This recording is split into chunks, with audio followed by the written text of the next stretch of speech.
শুনছেন রেডিও ফুর্তি, আমি আর যে অপু আর সাথে আছে টম। শুরু হয়ে গেল আমাদের স্পেশাল সেগমেন্ট ফুর্তি টকিং টম। তো টম কেমন আছো? ভালো না। কেন কেন, কি হয়েছে? আরে মিয়া, তুমি খালি আমার পরিচয় করায় দাও ফুর্তি টকিং টম বইলা। আমি কি শুধু টকিং টম? আমার কি কোনো পরিচয় নাই, গুণ নাই? এই যে নওয়াব নাবেদ ভাইয়ের লগে মনে করো কমেডি করে দেখা ওরে ডাকো স্ট্যান্ড আপ কমেডিয়ান। আরে মিয়া, আমিও তো স্ট্যান্ড আপ কমেডিয়ান, তাই না? তুমি আবার স্ট্যান্ড আপ কমেডিয়ান হইলা কবে? কেন কেন? হ্যাঁ, ফেসবুকে এই যে আমার বাঙালি টকিং টমের ফ্যান পেজের ভিডিওগুলো দেখছো তুমি? দেখো নাই? ওখানে তো আমি সব কমেডি করছি দাঁড়ায় দাঁড়ায়। একবারও বসছি একবারও। তুমি বলতে পারবা যে বসছি আমি? বলো কিলে, বলো, tell me you the truth, বলো তুমি। আহা, শুধু দাঁড়ায় দাঁড়ায় কমেডি করলেই তো স্ট্যান্ড আপ কমেডিয়ান হয় না, বুঝছো না? মানে আরো অনেক ব্যাপার থাকা লাগে। ও দামাই, এভরি দোষ নন্দ ঘোষ পাইছো আমারে। কি বললা? বুঝি নাই। কইলাম আমারে কি নন্দ ঘোষ পাইছো যে সব দোষ আমার?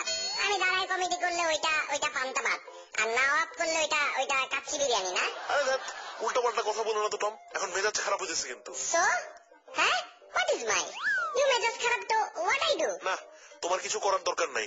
আচ্ছা একটা কথা বলো তো আমাকে টম, তুমি নওয়াবকে এত হেট করো কেন? কারণ তো একটা আছে, আমি তো আর ফালতু বিলাই না যে হুদে এরকম করবো। দেখো আপু, আমি তো শো শুরু করছি নওয়াবের আগে, তাই না? সেটা করছো, কিন্তু তাতে কি? তাতে অনেক কিছু, হ্যাঁ অনেক কিছু। আরে মিয়া, যেই পোলা সিনিয়রের সম্মান দিতে জানে না, ওই পোলারে মানে হেট করবো না তো কি করবো? বলে মিয়া আয় আয় চাঁদ মামা টিপ দিয়ে গান শোনাবো, বেয়াদবি করছো আমার সাথে। নওয়াব আবার কি বেয়াদবি করছে? আরে তোমারে কি বলবো আমি, তুমি কি শুনতে চাও শোনো। কি করছে শোনো তুমি। এই যে মনে করো প্রতি মানডে আর থার্সডে আমি আসি ফুর্তিতে, সবাই আমার কি সম্মানটাই না দেয়, কি সম্মানটা না দেয়। গেট দিয়ে ঢুকতেই মনে করো গার্ড মানে কিভাবে যে আমার দিকে তাকায় না, মনে হয় কি মানে ওর কাগজ কলম আনতে একটু দেরি হয়, নাহলে অটোগ্রাফ আমি দিয়েই ঢুকতাম। ওর তো মনে করো খুব ভালো লাগে। তারপর মনে করো এই যে আমাদের সার্জিনা, হ্যাঁ আমার দেখে বলে সালাম আলাইকুম টম ভাইয়া কেমন আছেন। মানে এই যে এগুলা কয়জন করে, শুনলেই তো মন ভালো হয়ে যায়। এরকম সবাই আমাকে সম্মান করে, কিন্তু ওই নতুন ছেলে নওয়াব আমাকে দেখলে সালাম দেয় না। আচ্ছা ঠিক আছে ভাই, তুমি সালাম না হয় দিলা না, বুঝলাম, কিন্তু আমারে বলে কি জানো? জানো কি বলে? কি বলে? বলে আরে টম ব্রো কি অবস্থা। তো এতে তুমি খারাপ আর বেয়াদবির কি দেখলা? হোয়াট ইউ সে অপু, হ্যাঁ হোয়াট ইউ সে? এটা বেয়াদবি না? কি অবস্থা আবার কি ধরনের কথা? আদব কায়দা কিছুই তো জানে না এই ছেলে। আমি তো ওর সিনিয়র, এই জন্য কিছু বলি না, না হলে এমন ঝাড়ি দিতাম যে রেডিও ফুর্তির ঠিকানা ভুলা যেত। চিনে আমারে, চিনে ওটা ডাকো তো। আহা, এই সামান্য ব্যাপারে এত উত্তেজিত হওয়ার কি আছে টম? আচ্ছা ঠিক আছে, আমি নওয়াবকে বুঝাই বলবো, ও তোমার সাথে আর বেয়াদবি করবে না। হ্যাঁ হ্যাঁ, ভালো করে বুঝাই দিও। আর এটাও বললো আমারে দেখলে যেন একটা সালাম দেয়। আমি বেয়াদবি একদম পছন্দ করি না, কিন্তু চিনে আমারও, চিনে ওরে বলো তো চিনে আমারে, ডাকো তো, এখানে ডাকো, আমি দেখি। তুমি ডাকো, তুমি ডাকো। আচ্ছা আচ্ছা আচ্ছা ঠিক আছে বাপ, আমি বলবো। চলো এখন একটা গানের ব্রেক নিয়ে আসি, তোমার মাথা গরম হয়ে গেছে, সেটা ঠান্ডা করতে হবে। আইসক্রিম খাওয়া? না, আইসক্রিম লাগবে না, ঠিক আছে গান প্লে করো। আইসক্রিম লাগবে না, এসব ফালতু কাজ করো না, গান প্লে করো। আচ্ছা ওকে, চলুন আমরা সবাই মিলে একটা গান শুনে আসি। ইন দ্য মিন টাইম টমের মাথাটাও ঠান্ডা করতে হবে। আপনারা কোথাও যাবেন না, থাকুন রেডিও ফুর্তির সাথে, কারণ চলছে আমাদের স্পেশাল সেগমেন্ট ফুর্তি টকিং টম। ওয়েলকাম ব্যাক, শুনছেন রেডিও ফুর্তি 88.0 FM। আমি আর যে অপু, আর চলছে ফুর্তি টকিং টম। এন্ড অবশ্যই আমার সাথে আছে দ্য ওয়ান এন্ড অনলি বিবি R J and brilliant stand up comedian Tom. থাক না, কি করতেছ অপু? কেন শুধু শুধু বাড়ায় বলতেছ? আমি তো এক সাধারণ বিলাই, তাই না? তুমি যদি সাধারণ বিলাই হও, তাহলে তোমার তো সম্মান আর সালামের দরকার কি? হ্যাঁ, এই হোয়াট ইজ দিস? এই who is this? Somebody, anybody please help.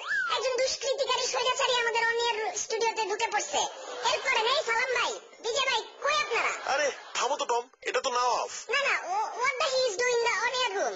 আমাদের শো চলতেছে না, করে যেতে বলো এক্ষুনি। ও ভাই এইসব কি? আপনি তো আমাকে বললেন আজকে শোতে আপনাদের সাথে থাকতে, তাছাড়া টম আমার সাথে এরকম ব্যবহার করে কেন? আশ্চর্য তো। I am extremely sorry Nawab, টমের কথা কিছু মনে করো না, ওর মাথা খারাপ হয়ে গেছে। আমার মাথা খারাপ হয়েছে?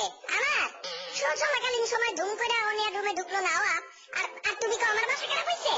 থামো তো টম। আচ্ছা নওয়াব, আমি বেসিক্যালি তোমাকে এখানে আসতে বলছি কারণ আমি চাচ্ছিলাম যে টম আর তোমার মধ্যে যেই এই ঝামেলাটা, যে টেনশনটা চলতেছে, এটা একেবারে সলিউশন করে দিতে। মানে শুধু শুধু কি দরকার, ঝামেলা করে তো কোনো দরকার নেই। দুজনেই তোমরা একই অফিসে কাজ করো, চাকরি করো, মানে এটা তো ভালো দেখায় না। ও ভাই আমিও কিন্তু সেটাই চাই, কিন্তু টম যেরকম ব্যবহার করে আমার মনে হয় না সেটা আর সম্ভব হবে। হ্যাঁ, এটা পসিবল না। এসব পোলাপাইনের লোক আবার কিসের মিটমাট? টম এটা কিন্তু ঠিক হচ্ছে না, বুঝছো? তুমি কিন্তু অফিসিয়ালি অনেক ঝামেলাতে পড়বা। আচ্ছা ঠিক আছে, তুমি তাহলে ওরে বলো আমার সাথে সম্মান দিয়ে কথা কইতে, সালাম দিতে বলো আগে। সালাম চা কি ছেসরা, নিজে চেয়ে চেয়ে সম্মান নেই কেউ। হ্যাঁ Hey you boy, you don't know the Tom, okay? You destroy my সম্মান, I destroy you. ও তাই নাকি? আমাকে ডিস্ট্রয় করবা? আসো আসো আসো আসো দেখি কে কারে ডিস্ট্রয় করে। আসো না এদিকে আসো। ও জামাই, সালাম ভাই, বিজয় ভাই, সাদি আপু, নুসরাত আপু, সারবেদা আপনারা কই? অপু আর নবাব মিল্লা আমারে মারতে চায়, হেল্প করেন। দুর্বলের প্রতি সবলের অত্যাচার, এই জাতি আর কতদিন সইবে এইসব? আবার মোরা যুদ্ধে যাব। আরে কি শুরু করলা তোমরা দুজন? থামো তো দুজন। বুঝছি আমার ভুল হয়েছে, মানে আমি চাইছিলাম তোমাদের দুজনকে এক করতে, কিন্তু আমার বোঝা উচিত ছিল এটা সম্ভব না। নাও ভাই, তুমি কিছু মনে করো না ভাই, আজকে তুমি যাও, হ্যাঁ অন্য আরেকদিন আইসো। ওকে ও ভাই, শুধু আপনি বলতেছেন দেখে আমি টমরে কিন্তু ছেড়ে দিলাম, বাট ওরে কিন্তু একটু সাবধানে থাকতে বলেন, মানে অনেক বাড়াবাড়ি করতেছে আজকাল, অনেক বাড়াবাড়ি কিন্তু। Life threat, attempt to the murder. Police, এই পুলিশ ডাকেন, এই কেউ পুলিশে খবর দেন। উফ, আপনারা শুনছেন ফুর্তি টকিং টম, আর সিচুয়েশন পুরোপুরি আমার হাতের বাইরে। একটা গানের ব্রেক নিয়ে আসি, কোথাও যাবেন না, আর ততক্ষণে আমি দেখি কিছু করা যায় নাকি সিচুয়েশনটা নিয়ে। তো চলুন একটা গান শুনে আসি। টম নাও প্লিজ ভাই, stop it. Tom stand up comedian, তেলা বোকা পাখি।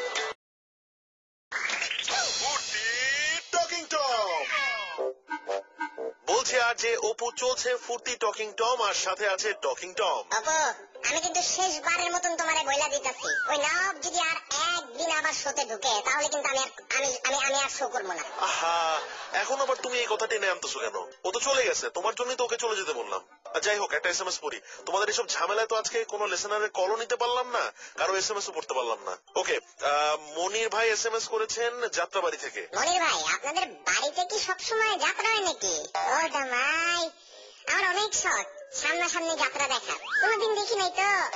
আমাকে দাওয়াত দেন, একদিন আসবো আপনাদের বাসায় যাত্রা দেখতে। টম, যাত্রাবাড়ি একটা জায়গার নাম, এটা মনির ভাইয়ের বাসার নাম না। তাছাড়া যাত্রাবাড়িতে যাত্রা হয় না। ও, তাহলে ওনাদের জায়গার নাম যাত্রাবাড়ি, নিশ্চয়ই যাত্রা হয় ওখানে, নাহলে যাত্রাবাড়ি কেন নাম? সেটা আমি কেমনে বলবো যাত্রাবাড়ি নাম কেন? আজব। অপু, তুমি যে জানবা না সেটা আমি জানতাম, আমার কিন্তু মনে হয় ওইখানে যাত্রা হইতো। তাই না? Yes! আমার আরো কি মনে হয় জানো? কি? এলিফ্যান্ট রোডে হাতিরা থাকতো, হাতির পুল দিয়ে ওরা যাওয়া আসা করতো, আর রাজার বাগে রাজার একটা বাঘ ছিল, কলা বাগানে কলা। টম প্লিজ, তোমার এসব ননসেন্স কথা আমি শুনতে চাচ্ছি না এখন। এসএমএসটা কমপ্লিট করতে দিবা? তুমি এসএমএস করো, তোমার কি আমি আটকে রাখছি? হয়নি, তোমার আমি আটকে রাখছি কি? আজকাল মানে খুব শ্যানগিরি করতেছো না তুমি আমার সাথে, আজব কথা কও কিন্তু তুমি। ওকে, মনির ভাই এসএমএস করে বলেছেন উনার একটা মেয়েকে খুব ভালো লাগে, উনার পাশের বাসায় থাকেন ওই মেয়েটি, এবং কিন্তু উনি সাহস করে মেয়েটাকে বলতে পারছেন না যে উনি তাকে ভালোবাসেন। আর তাছাড়া মেয়ের বাবা অনেক জাদ্রেল টাইপের, ভয় পান উনি। এখন উনি কি করবেন? একমাত্র মেয়ের বাবা হইলে কিন্তু সমস্যা, চৌধুরী সাহেবের মতন হবে, বাংলা ছবির চৌধুরী সাহেব। এটা কিন্তু খুব রিস্কি ব্যাপার, তো সামনাসামনি কিছু বলতে যান না। আর টেকনোলজিতে এখন অনেক অ্যাডভান্স, তাই না? একটা ফেসবুকে অ্যাকাউন্ট খুলে ফেলেন মনির ভাই, নাম দিয়েন পাশের বাড়ির ছেলে, ভালোবাসি তোমায়, ব্যাস, তারপর মেয়েটাকে মেসেজ করবেন, মেসেজে সবকিছু বলে দিবেন, মুখ দিয়ে বলতে হইলো না, রিস্ক কম থাকে আর কি, নাকি? কি বুঝলে আপু তুমি? থাক, আমার বোঝার দরকার নেই, মনির ভাই বুঝলেই হইলো। যাই হোক, আজকে আমরা শো এখানেই শেষ করতেছি, কারণ আমার অনেক মাথা ধরছে। কে ধরছে? কার তো বড় সাহস? আমি থাকতে তোমার মাথা ধরে? চিনে আমারে, চিনে, ওরে ডাক দাও তো, চিনে। ওরে আল্লাহ, কেউ ধরে নাই, মাথা নিজেই নিজেরে ধরছে। এসব তুমি কি বলতেছো আপু? নিজে আবার কেমনে ধরে? ব্যাপারটা আমাকে একটু বুঝায় বলো তো। মানে মাথা কেমনে নিজে ধরে? মাথার কি হাত আছে? ওহ, সেটা তুমি মাথাকে জিজ্ঞেস করো। ওহ গড আপু, তুমি পাগল হয়ে গেছো। মাথা কি কথা বলতে পারে? কি বলতেছো এইসব তুমি? তুমি যদি বিলাই হয়ে কথা বলতে পারো, তাহলে মাথা বলতে পারবে না কেন? মাথাও কথা বলতে পারে। ইনফ্যাক্ট আমি তো ভাবতেছি তোমার সাথে শো করা বাদ দিয়ে মাথার সাথে শো করব, ফুর্তি টকিং মাথা। কি? তুমি নতুন শো করবা? হে আল্লাহ, হে খোদা, এই কথা শোনার আগে অমুক জনের মৃত্যু এলো না কেন? এখন মাথা আমার থেকে বেশি আপন হয়ে গেল তোমার উপর, আমি কষ্ট পাইলাম। টম প্লিজ ভাই, আমি আর পারতেছি না, হয় তুমি একা শো করো, না হলে আমাকে শো শেষ করতে দাও। আরে এটা কোনো ব্যাপার হইলো? এটার জন্য এত টেনশন নিতে হয় নাকি? এই দেখো আমি শিখো, আমার থেকে শিখো তুমি, আমি কেমনে শো শেষ করি দেখো। হ্যাঁ, আপনারা শুনছিলেন টকিং টম, আর এখন আমাদের শো শেষ। Bye bye.